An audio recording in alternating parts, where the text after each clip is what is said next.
Good day. My name is Ana Saldana, and today I'm going to talk about the possible solutions for the main environmental issues going on in Panama. When you see all the big impacts around the globe due to environmental problems, doesn't the thought of people need to stop contaminating comes to your mind? When you're aware about the fact that there's so many sea life dying because of garbage waste, doesn't that make you angry or maybe frustrated? Well, in reality, this is a big problem that people need to face every day, are problems due to environmental issues. And this is more noticeable in regions like Panama.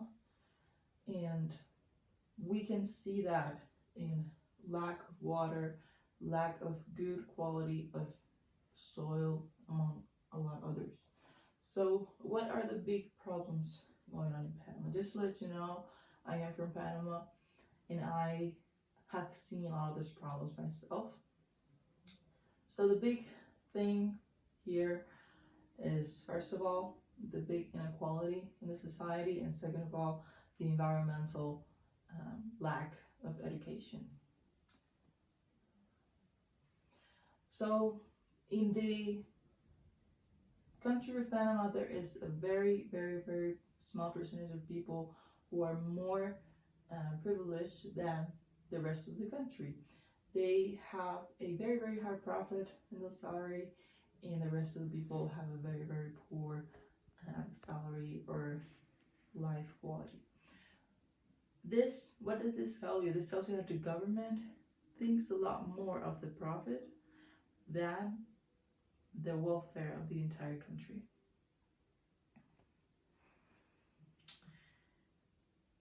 The second problem that we have is the lack of good practices to maintain a good environment in the country.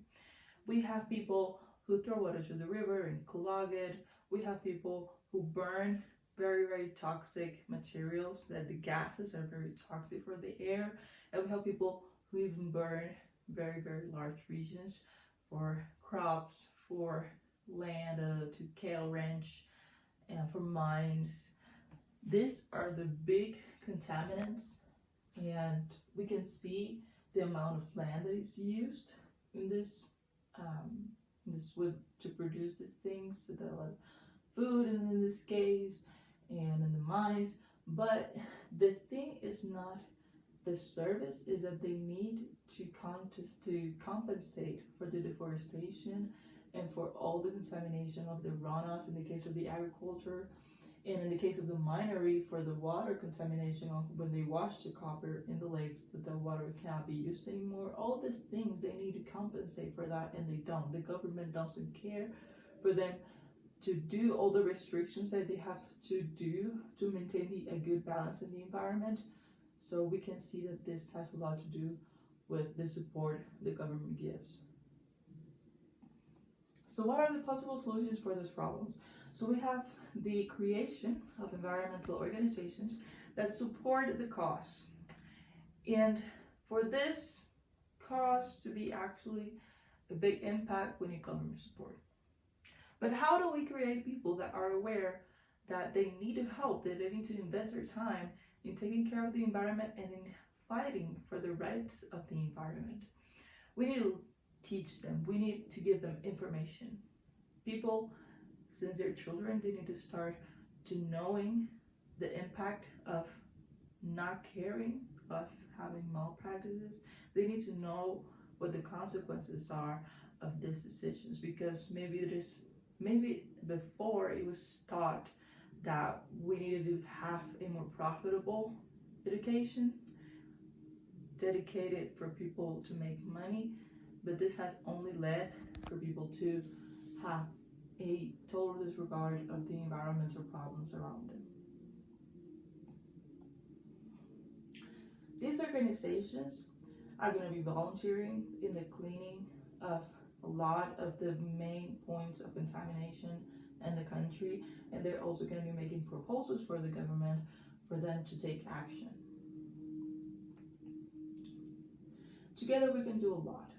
The government themselves, we can observe that they don't actually know what the economic impact is going to be. but these organizations can show it. So what are the benefits? There are several benefits of giving the needed care for the environment.